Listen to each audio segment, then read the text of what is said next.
place. Hello, Okay. everybody.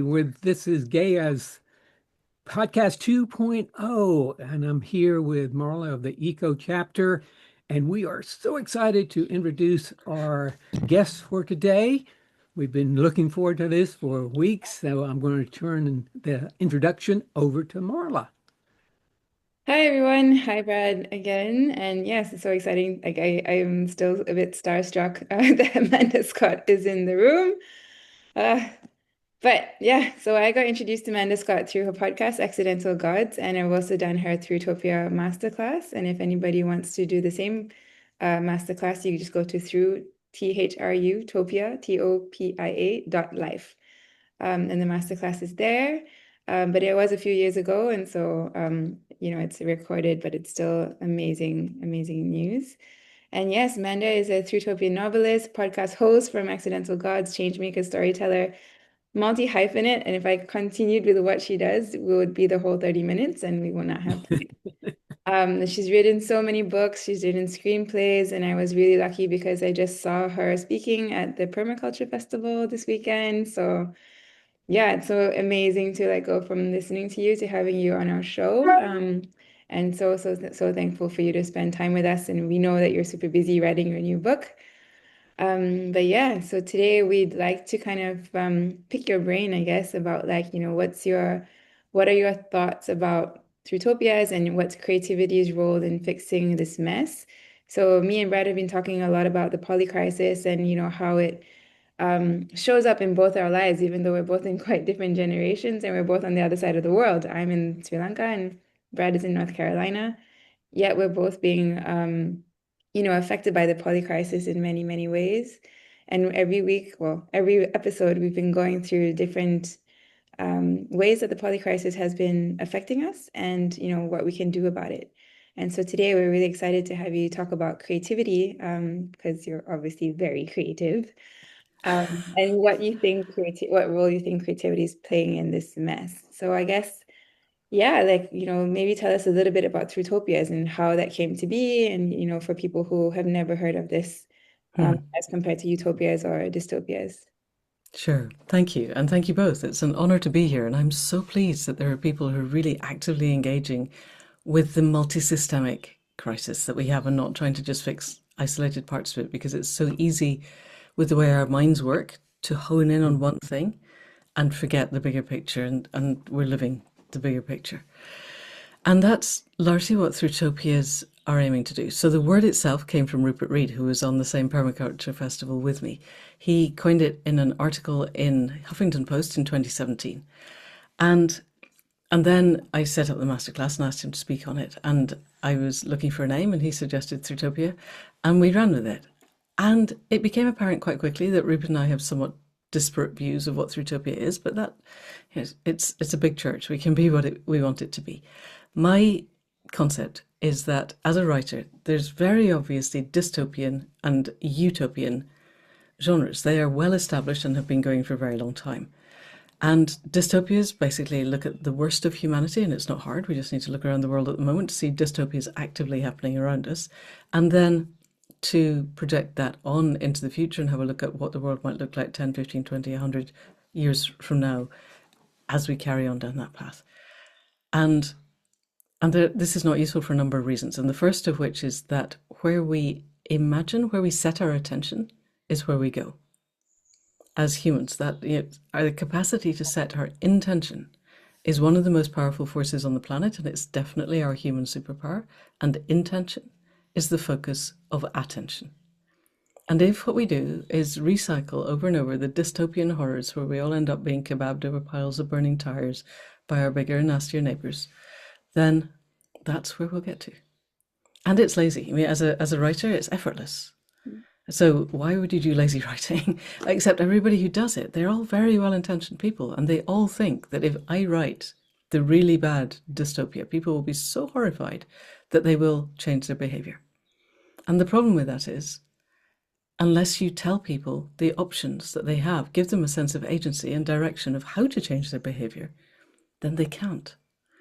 And so dystopias are never going to work by definition, because if they're not offering agency and direction, then it's the equivalent of holding a gun to somebody's head and saying, change your behavior or I'll pull the trigger in the next 3 seconds. And what are you going to do? You want me to blink? Not blink? You want me to stop breathing? You want me to speak Japanese? I don't know how to speak Japanese. I can speak German. Do you want me to speak German? You want me to not speak? You want me to lift up? You don't know what to do. I haven't said what behavior to change. How can you possibly do it? And the environmental movement since the 80s has been saying really bad things are going to happen. Not immediately, but around the corner, so stop worrying about how to feed your kids and what kind of job you've got and whether your car runs. Just worry about these bad things that are going to happen in the future, and we all need to change our behavior. And they haven't given us, other than don't fly anymore and eat differently, none of which is actually, I'm sure by now you've got to, is actually going to solve anything. We need total systemic change. And unless we're offering people the routes to total systemic change, it's completely pointless. And all it does is shut people down into denial, which is obvious all around us, or despair, which is also, we're in a pandemic of depression, or deflection of China's doing this, therefore we don't need to do anything. Or more recently, the US military is doing this and it's wiping out our CO2 levels. One missile takes up my entire lifetime's value of CO2. So why would I bother? I mean, honestly, it's not an unreasonable response if I have no sense of agency. At the other end of the scale, we have the utopias, and for Rupert, then Ursula Le Guin's book, The Dispossessed, is Thrutopian. I disagree because it's set on another planet. And for me, it's utopian because it shows what happens if we bring the best of humanity into action and how we could be under those circumstances. Two things are wrong. First is it's still predicated on humanity having the same value set that we currently have and having the same belief systems that we currently have and having the same sense of disconnection from all parts of ourselves and each other, ourselves and the web of life. And I don't think that's utopian at all. I think that's just slightly polishing up the existing system. If we're all in a bus that's being driven over the edge of the cliff by people like Trump, then it's basically going around cleaning the windows, which is nice, and it means you can see out better, but it's not actually swerving the bus from the edge of the cliff. And the dispossessed is actually set on another planet. And most utopias, pretty much by definition, there is a jump cut between where we are now and they're post-apocalyptic, or there's a virus that's happened, or we've shifted to another planet. There's some cut that says this is happening when everybody thinks like I think, and I am the writer. And therefore, everything is beautiful. And so, my absolute belief now is if you can't see how to get from exactly where we are, a recognizable present, through to a future that we would all yearn for. You look at it and you go, God, yes, I want that. I will do anything to get to that. I want that for my children. I want that for the people around me. I want that for the whole of the ecosphere. And I believe it's possible. And I can see my own next step. So for me, each of these is essential to a Thrutopia. And I hadn't worked this out when we did the Thrutopia masterclass, so this isn't in there. But now I've got an acronym, which is MADE, M-A-D-E, which is motivation. We have to yearn for this different future, which means we have to have a sense of what it feels like. It's hard to say what it looks like because pretty much by definition, we've emerged into a new system. And the point about emergence into a new system from an old system is that you can't predict the new system. If you can predict it, it's not a new system. So we don't really know what it looks like, but I think we can sense the value sets that will take us to the edge of the existing system to give us the leaping off point. So you have to have the motivation for, I want this different future. You have to have the agency. I have a sense that I can take the steps that are necessary. So I have a kind of metaphor, I'll stop talking in a minute, I promise, Brad, where we're all locked in a concrete box and the AI is putting fancy pictures on the walls and it's all telling us that if we buy the next box from Amazon, the world will be perfect. And we're all actually on a hamster wheel, just in the maw of the death cult of predatory capitalism, turning and turning and turning, because we all know at a core level that we were not born just to pay bills and then die, but that's what capitalism gives us. And increasingly, that's exactly what we're for. We're here to enrich Thiel and Bezos and Musk and all the others, and it doesn't matter if everything else is trashed on the way. It doesn't matter if you actually die in the Amazon warehouse. The people around you will be told to keep on working. And that's not a fun concrete box to be in, but until someone's punched a hole in the wall so that you can see out to a world that's green and lively and full of life with people who are actually having a fantastic time, then what else are you going to do? So you have to, someone has to punch the hole in the wall and give you that vision. Then they also have to show you there's an actual door. And here's the keys or the runes. If we're all going Tolkien, the Pope was quoting Tolkien yesterday in his encyclical, so now we can all quote Tolkien. So here's the runes that'll open the door. And here's the steps that you need to take to get to that door, the direction. I know the next best step, and I have the agency, personally and collectively, to do this. And the empowerment, which is I am not chained to the fucking hamster wheel. I can get myself free of the system enough to take steps that will make me freer, that will get me to the door and get me out of here. And that we'll do that collectively, because me going through the door alone is going to be quite lonely. I want everyone I care about through that door with me. Sorry it took so long, but that's Thrutopia. It's giving us a route maps that we can believe in, and multiples, there's not just one, from a recognizable present through towards a future that we would all be proud to leave to the generations that come after us. That's my short. Right. Over to you. Thanks, Manda. I'm actually going to interrupt and take us off script. Sorry. Well, I did that. Cool. Because I'm listening. I'm listening to the powerful conversation you've started with us through my own work, what I call the four great truths in reaction to the four great untruths that have been shaping our culture for the past several hundred years, and really seeing, kind of like, okay, what's the motivation? What's the agency? What's the direction? And, for the past, next week, it'll be a year. Every morning, I create my day from the vow that includes those four great truths, that we are all interconnected with nature. We are nature, that there is sufficiency when we learn and remember how to share, that there is a reciprocity is the law of nature, the giving and receiving, and that we are here to be stewards of the earth, not dominators of the earth. And so I'd like for you to, if you could, speak to what you were just sharing, the importance of motivation and agency. The other two, I think, are direction and empowerment. Kind of in that context, how does that resonate, fit or not fit with what you're sharing? It really fits. Okay. So in my world, which I think is very similar to your world, I also open every morning with my morning ceremony where I commit myself in service to life.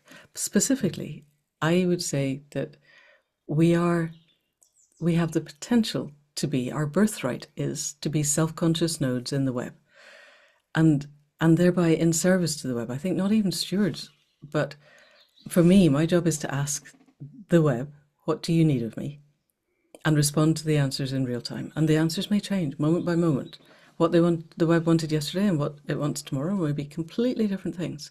And my job is to be flexible. My job is to listen with my heart mind as well as I can without imposing the projections of various other parts of my ego or fears or whatever onto it. So what I'm getting is clean data flow. Thomas Hubel says that energy is data flow. And up to a point, I think that's a very computeroid concept, but he says that trauma is a moment frozen in time and it blocks the flow. So it's my job to be as clear to the flow as I can, to ask, what can I do in service? And then to do it.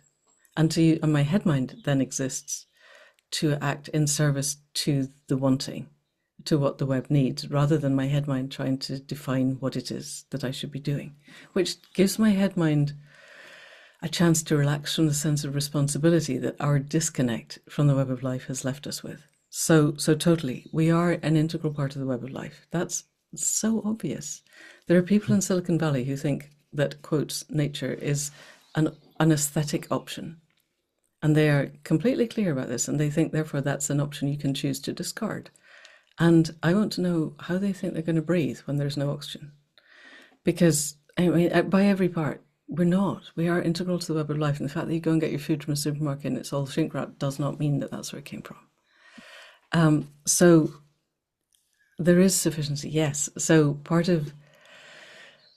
I think that the death cult has given us framing of, and this is Mickey Cashtan's words, but she said scarcity, separation, and powerlessness.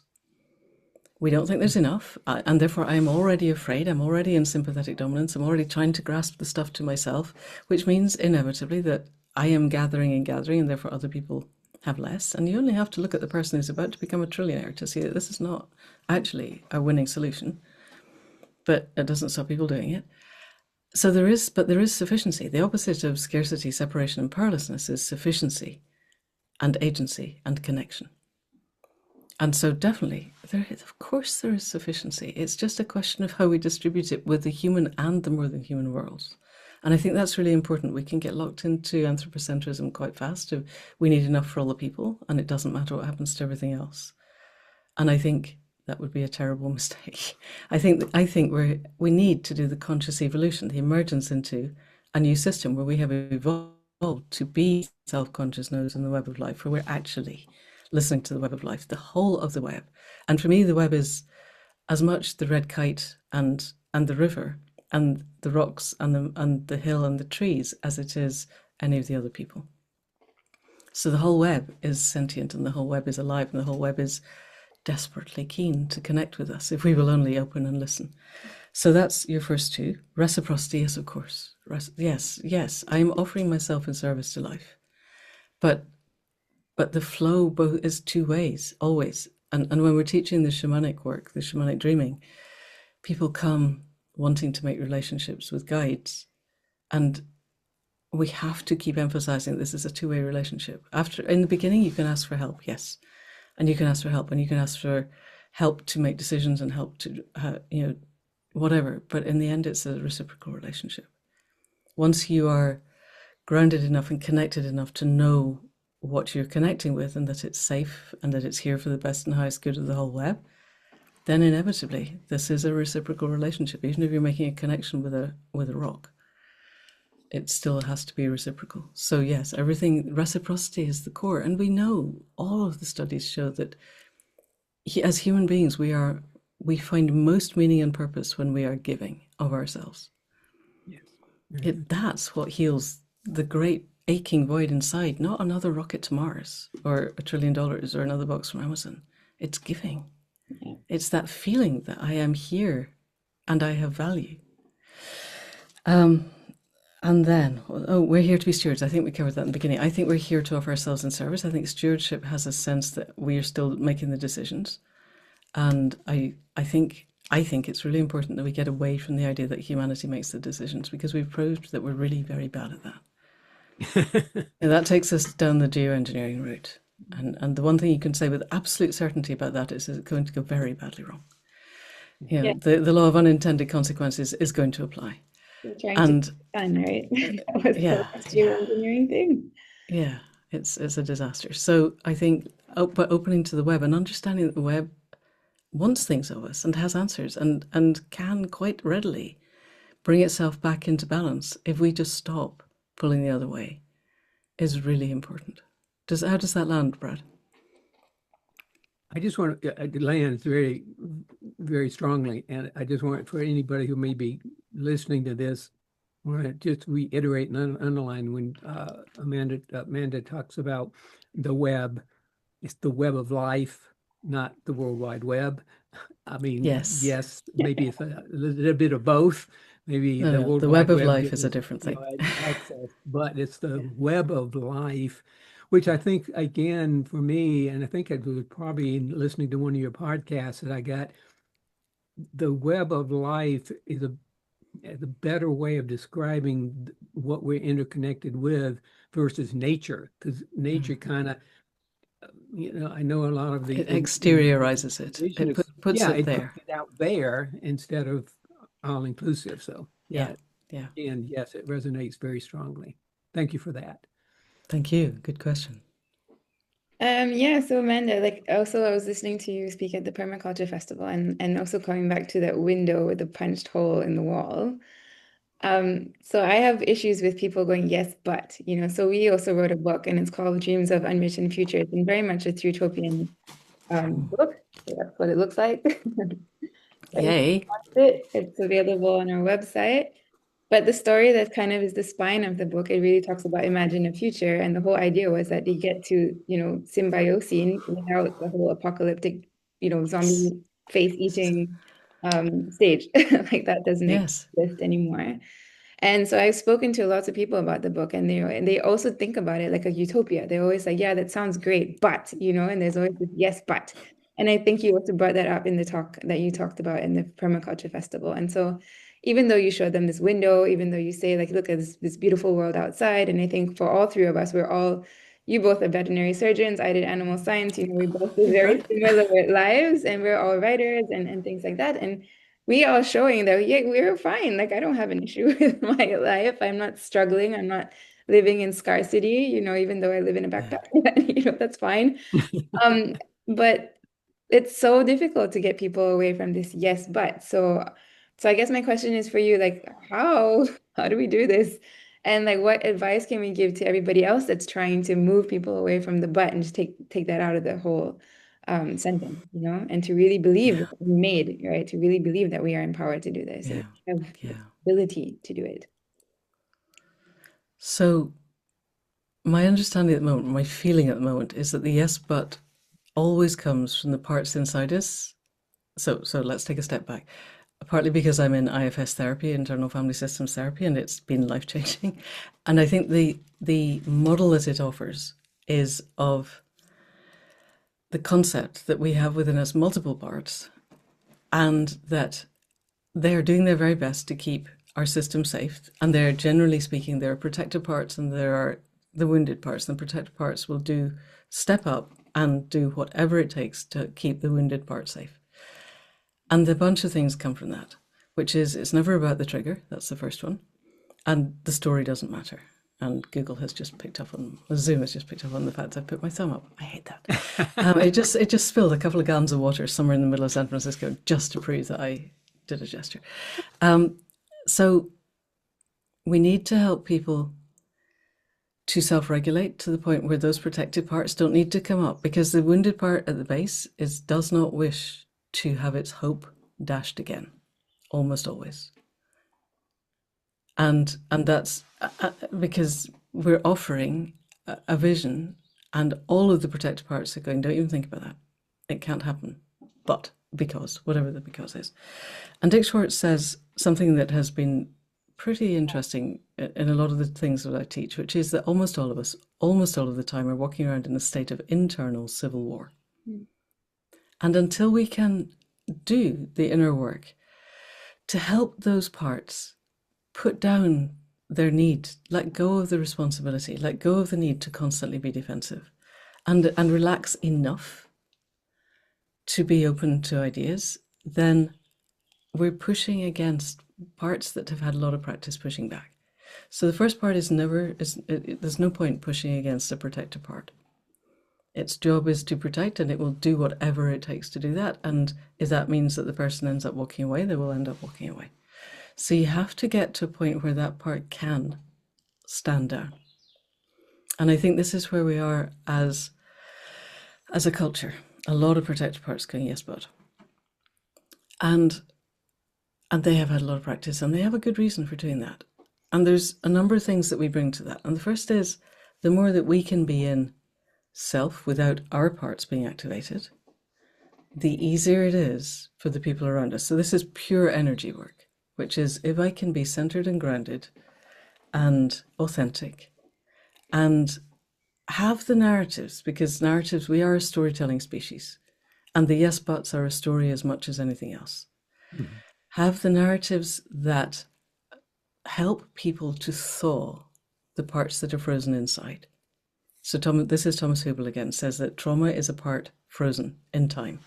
And that part might be in our past in this lifetime, or it can be ancestral. There's the brilliant study was done way back in 2013, which I guess you're aware of, but I'll very quickly, where they exposed mice to almond blossom scent. And then they electrified the floor. And at that point, almond blossom scent was completely neutral until they electrified the floor. And then after 2 or 3 iterations, the mice are totally terrified of the scent of, it's an ester, but I can't pronounce it. It smells a bit like almond blossom. And then they took semen off those mice and inseminated female mice that weren't even in the building at the time. And for 4 generations of male offspring and 3 generations of female offspring, they were terrified of the scent of almond blossom. Wow. And that's just, that isn't being locked up in a concentration camp in Germany, or being bombed through the Blitz, or any of the other appalling traumas that capitalism has enacted on humans across time. We probably are carrying traumas that are 10,000 years old, and you can't bulldoze your way through them. You have to let them thaw. So creating the spaces where we can share narratives of potential that don't trigger the yes but part. If you get to the yes but, it's already too late. We need to get to the people of, hey, here's an imaginal space. Here's a creative game that we're going to play. Here are ideas. And so partly what I do on the Accidental Gods podcast is talk to the people who are already doing stuff. Here's a person and here's their story. And we're not going to lure you into a yes but. We're just going to let you understand that this person somewhere in the world is doing this thing that is a step on the way towards a future. And here's, then can we frame that in a way that allows you to see the step that is being taken and where it might lead to? And then your yes but parts are never being asked to engage. They're simply being given a story, and they can self-regulate. And it requires that people have the capacity to self-regulate, and that's not easy, but we can model self-regulation. And I think as much as anything, we have to not let our parts get engaged and go, yes, but you're wrong. Your butt is wrong and my butt is bigger. That's definitely never going to work. But if we can model self-regulation of I hear you, and this is happening here, and this is happening here, and here's the bigger story that they build, and here's the possibilities, and here's the avenues, and already you're walking your mind along that thing. Imagination is a huge superpower. And the thing about an engaged imagination, if I can create a story where you can identify with a concept or a character or a lived experience within that story, the rest of your brain cannot differentiate between that and actual reality. Partly this is how the whole QAnon thing happens. It becomes very hard, actually. If somebody does something that you identify with at a limbic level, the rest of your brain accepts it as true. But that works in our favor too. If I can build a future predicated on a certain set of values and things that, could we not all sign up to clean air, clean water, clean soil? That you'd think those are really obvious. It's really hard to say, yes, but I actually want to be drinking toxic water. That's a hard thing for your part to say. Or yes, I really want my kids to be breathing in air that's giving them asthma and might kill them. Or yes, I really want to be eating food that's actually got no nutritional content. So let me suggest clean air, clean water, clean soil. Could we all sign up to that? Could we sign up to values that we all agree on? My suggested ones at the moment are compassion, integrity, and generosity of spirit. But if someone's got better ones, let's sign up to the better ones. I'm not wedded to those. And would you like to come up with better ones? And that's not a yes but push. It's a let's explore together what values could we all agree are really, really important. And then what does the world look like where we have clean air, clean water, clean soil? Integrity, compassion, generosity of spirit. How does it feel? And would you like to be in it? And we're already in that place then. And we haven't gone near the yes buts. And then you work backwards. Okay, if you want to wake up in the morning and feel safe and confident and peaceful, and for your kids to be well fed and sheltered, and you want to feel that you can face the challenges of the day totally supported, how do we get there? Thank you so much for that. That's so many different places we could go. I know sometimes I would listen to your Accidental Gods podcast. There's many different directions we can go, and you do a great job of bringing us back to the conversation. So I want to look at imagination, Thrutopia, and the role that writers and other creatives, storytellers of the various genres, the role that we can play in moving us towards a regenerative future itself. I think we play a key role. That's my take on it. And I'd like to hear your take on it. Yes, I totally agree. We play a totally key role. I was talking to somebody yesterday who is a creative creativity imaginal coach, and she says the biggest obstacle she comes up against is people saying, "Oh no, imagination and creativity are for kids." So, I beg your pardon, what? What? And people being very afraid to exercise their imaginations. Oh God, what have we done to ourselves? But at least if you're writing, your imaginal muscles are already engaged. It's you love doing it because nobody sits behind a computer for 8 or 10 hours a day making stuff up unless they really enjoy it. And so you've got that sense of the capacity to look at a blank page and not walk away, and to imagine worlds that don't exist at the moment. And most of them at the moment, most people build realities based on an iteration of the existing reality around them. They look at the world around them. You build your crime thriller or your police procedural or your romance novel or your sci-fi or whatever. They're all basically this world. They might have little green aliens in, but they're fundamentally this. And so we need to get out of those boundaries and we need to start imagining the world that isn't this world. And it's hard work. It's really hard work. Amitav Ghosh said in The Great Derangement that future generations looking back will blame politicians and bureaucrats for their failure to act in the Great Derangement, which is now, as they should. But more, they will blame artists and writers because it's not the job of politicians and bureaucrats to imagine different futures. That's our job. And that's it. If we don't offer the future that you would yearn for, and the sense of what the next best step is and the pass through, how can we expect someone whose job is selling stuff or packing boxes for Amazon, or they're just spending their whole day trying to work out whether they can feed their kids or heat the house or manage the floods or whatever? If anyone is under sympathetic overload or dorsal vagal overload, they cannot think creatively. It's physiologically impossible. For very good reasons. If there's a saber-toothed tiger coming at you, you're not standing there composing odes to the sunset, or you're dead. The thing now is, it's not a saber-toothed tiger. It's not even the sort of low rumble of an avalanche in the distance. It's constant, chronic stress. And it's really hard to be creative if you don't have that stable, self-regulated baseline. Yeah. So those of us who have a stable enough, good enough self-regulation and the enormous privilege to spend time sitting writing stuff, I think it's absolutely our duty to do that imaginal work. And yes, it's hard. But what else you can do? You can write business as usual. Please don't do that, because business as usual is over. We're not even in the time of monsters that Gramsci talked about. We're in the total collapse of everything. And the fact that it hasn't hit us yet doesn't mean it isn't coming. The tsunami is there. We are Wile E. Coyote and we are a long way out over the canyon. And any minute now we're going to look down. And then we're going to really wish we'd described the parachute well enough that we could knit it into being while we're falling, which is basically what we've got to do now. So get going with the knitting. Anyone who's listening, who is a writer, a creator of any sort, which is basically everyone. We all tell ourselves stories about ourselves and our relationship with each other and the web of life, to ourselves and each other and the web of life, all the time. We don't take a new job unless we have an idea of what it's going to be like. We don't get a new puppy unless we have ideas of what it's going to be like. And the reality never matches the fantasy, but we've built that story. And so getting a sense of how the world could be and holding those conversations, write the letters to your local parish newspaper or whatever the equivalent is in your part of the world. I do a podcast review for our local parish magazine, and I live in a pretty, it would be MAGA voting if I was in the US. But they publish my 500-word podcast review, and in it I am painting Thrutopian futures.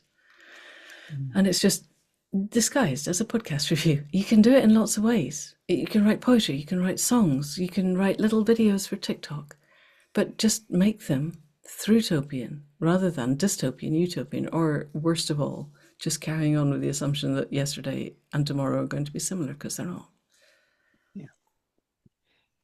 Yeah, I heard a connection between the word imagination and imaginal cells of the analogy we often use about the butterfly going into the cocoon. Yes.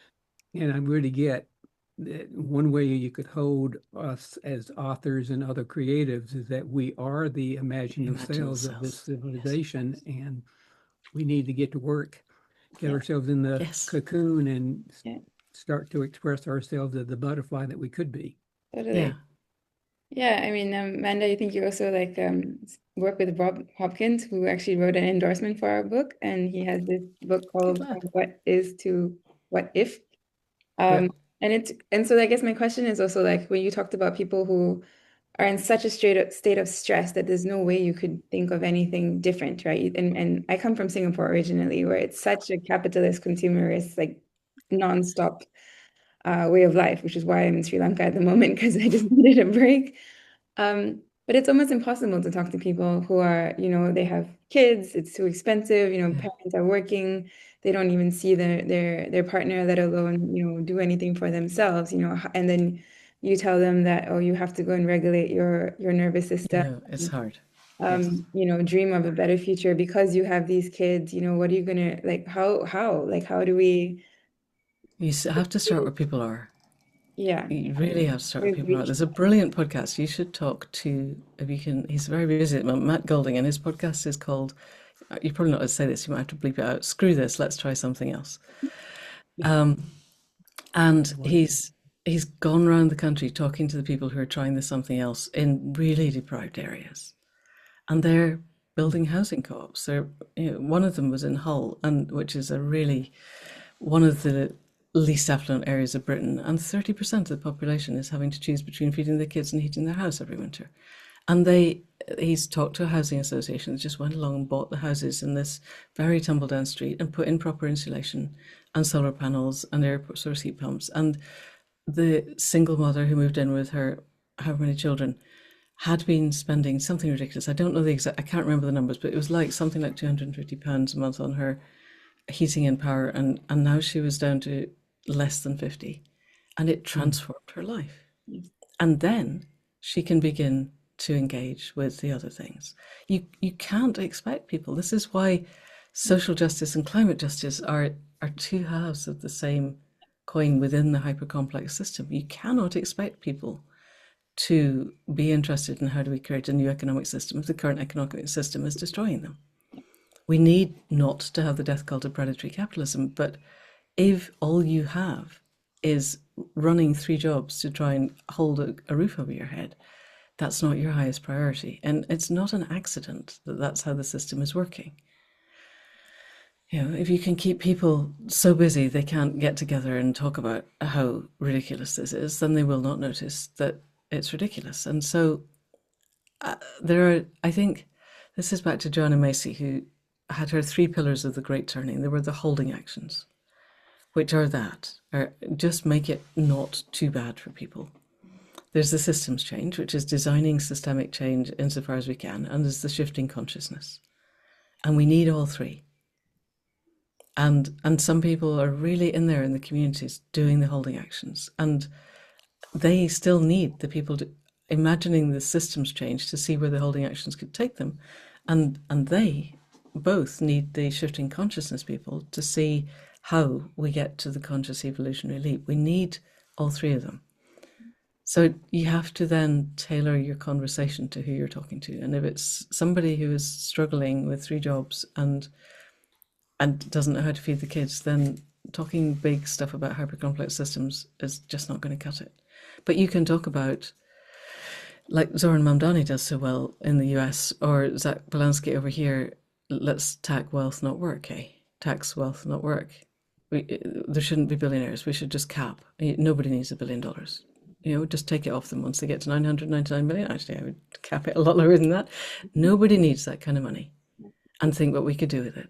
And that lands. Also, something I heard in one of the Tax Wealth Not Work podcasts recently was the average billionaire, if they invest it at quite low rates of interest, let's say 5%, is making $1 million a week. Just investing the money. And they're not making it. This isn't sitting there, knit one, purl one, cast 2 together, look, mum, I knitted myself another dollar. This is sucking it out of the rest of the economy. And now the trillionaire will be doing that 1,000 times. So he'll be making $1 billion a week just by sucking it out of the economy, just by the way that we have allowed money to work. And you can talk to anyone about that. And yes, but that's not how the world needs to work. And yes, but money is an agreement we make, and it doesn't have to work like that. Because the day the dollar ceases to be a relevant currency is the day there are no billionaires. And we could make that happen tomorrow if we all agreed it. Yeah. And Yeah. you can radicalize people quite fast by telling them that. Yeah, I guess like I mean in my work we talk a lot about the social tipping point, the idea that if you get enough people aware of something, that norm becomes the normal behavior, and all we have to do is, I guess, continue to keep writing, doing podcasts, and spreading the Yeah. news until everybody gets that this is not the way that life should be. There's so many. Yes. And there are better ways. This is Donella Meadows. You critique the old system, but you also offer the new system. Yeah. This is not how life should be. And these are the things that we could do tomorrow to make life much better for everybody except possibly the billionaires. Yeah. I think it would be better for the billionaires because I don't think they're happy. But they also think they need to continue to be billionaires, so they will resist. But you offer both. This is not how it needs to be, and here's how we could make it better. Would you like to join us? Yeah, so like You know, actually the book that we're doing is the first of what we hope will be a series of books called the Better Future Narratives, and it's really like Fantastic. well, when I wrote the Yeah, you first tell the article, podcast. it was really the idea of when you ask people what's a better future, they all say that they want to have $1 million and a car and a Ferrari, Do and they still? yes. No. And Oh in God. before, when I was growing up, it was the 5 C's. So it was cash, car, career, credit card, and condominium, and that's what made you successful. And so people were still looking at that. And what I realized was, we really don't have enough stories that are Thrutopian, that say that this could be a better future, because people don't have the time to imagine that on their own. So what we have to do is literally put books and information out there into the world so they can see that, oh yeah, that would actually be really nice. And I don't need a car to do it. Yes. And so I guess like I'm also conscious of your time. I'm probably gonna start to close this up. So I guess for like last questions is really like, so where do you see creativity in all this? Like how far are we away from, in your opinion, of this possible future? Like, and what do we do to get there in terms of imagination and creativity? Good question.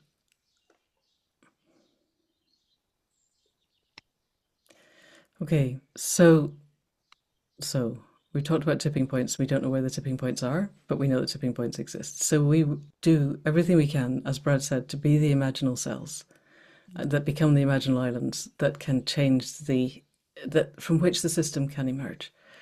And I think that means putting out stories that work at every level that we can. We need the ground up and the top down. If we were able to talk to, let's say, Melinda Gates and James Murdoch, for instance, who I think do get it, and suggest to them perhaps they might like to set up a progressive alternative to Fox News, GB News, or a progressive movie channel, we could get stories out very much faster. And I think that conversation is worth having. But the opposite is anyone can pick up a phone and make a story. And that's the value of the hyper complexity of our interconnected world. Is I'm talking, you're in Sri Lanka, I'm in the UK, Brad's in Carolina. We couldn't have done this 10 years ago, talking in real time like this and able to see each other. We can hold these conversations, and you never know where the tipping point is. So the more people we can inspire, the more people who we can move to a point where I think this work, what we're talking about, becomes the single most important thing in your world. And it sounds to me like it is that for you too. That has its own energy, because then we're much less invested in the stuff that we've been sold. Consumerism is a very intricate and very clever bit of neurophysiological hijacking. And we kind of need to do the opposite, but we don't want to do limbic hijack. It's not ethical, it's not where we're going. We want to do imaginal enhancement. So we give people ideas. One thing, I realize we're close to the end, but when we imagine things, if I'm imagining something known, it takes 3 parts of my brain and it's relatively low work. So I look into my hippocampus and I put stuff together. If I ask you, to write a story predicated on the 5 C's and someone who's successful, you could probably do that because you've been shown an endless Hollywood. Hollywood is a propaganda agency, basically. So you know what it looks like if you've got your Ferrari and your cash and all the rest of your condominium. And you could do that. You just you pick out Lego bricks from inside your hippocampus. You go forward to your ventromedial prefrontal cortex and go, does this fit with my aims and values? You go back to your limbic system and go, how do I feel about this? And if it all gets little green ticks, then I put this out into the world. If I asked you to imagine a Thrutopian future and you go into your hippocampus and there aren't enough Lego bricks, you're going to really struggle. If all you have, for instance, is black and white Lego bricks, and I ask you to paint something that looks like a Rembrandt, it's really hard. And it's not just hard, it feels wrong inside. Your brain goes, I can't do this. And it struggles and it struggles. And cerebral work is the hardest work we can do. So you're busy trying to fit things together and you don't, and there's big gaps. And your brain goes into shutdown. And it becomes a poisoned cue, a behavioral term. But it becomes then you don't want to ever do it again. And not just that you can't do it this time, it becomes something you don't want to go near. And then your yes but parts will start defending that position. So we need to be giving people the Lego bricks, the colored Lego bricks, so that when they look into their hippocampus and are trying to imagine a world that could be different, they've got all the little data points that they can build this picture from. And so both as creatives, we need to feed ourselves with those data points to be able to create things that look different. And then we need to create stories that are so compelling that people absorb them and feel them as real. So it's a two-part thing. This is why we set up the masterclass, was that I realized I do the podcast once a week, every week. I've done it since December 2019. I have a lot of those data points in because I talk to people all the time who are doing this. And then I go to my writing friends and go, you need not to be writing business as usual. You need to be writing Thrutopian stuff. And they look at me like, with what? I have no idea. What does the world look like if it's different? And so we have to, I then thought, okay, I have to do this. I have to give them the building blocks, or how can I expect them to write something? And so offering the building blocks of this is happening now. This is not it. You can't say yes, but this can't happen because it's actually happening. Here's River Simple, who designed a whole new way of organizing a business, and it's working. You could organize your business too like this. Here, this is what it looks like. Listen to this podcast. Or here's how we could do food and farming completely differently and still feed the whole planet. Here's how we could have a new economic system. Look, it's all worked out here. Here's how we'd have the new political system that lets the new economic system happen. It's not hard. It's all there. I could write it out for you as a list of things to do tomorrow. But what we lack is the political will and the willingness of the people who currently hold the reins of power to do it. So we're back to one of the themes in Any Human Power, the novel, which is how do we bring wisdom to those with power, but more, how do we bring power to those with wisdom? Because we definitely, I think the first one might be quite hard. We definitely need the second. How do we bring power to those with wisdom and the wisdom to use it wisely? So that as creatives, our job is to harvest ideas and then to synthesize them and to create as many stories as we possibly can that will inspire people that this is a world they want and it's achievable. And I know Marla said that last question, but it's my podcast okay. as well. I have a last question as well. And in a way, you've kind of answered it in there, but just a little background. So I've been on a hiatus from coaching for about 18 months since I started writing my last book. And I'm coming off of that hiatus.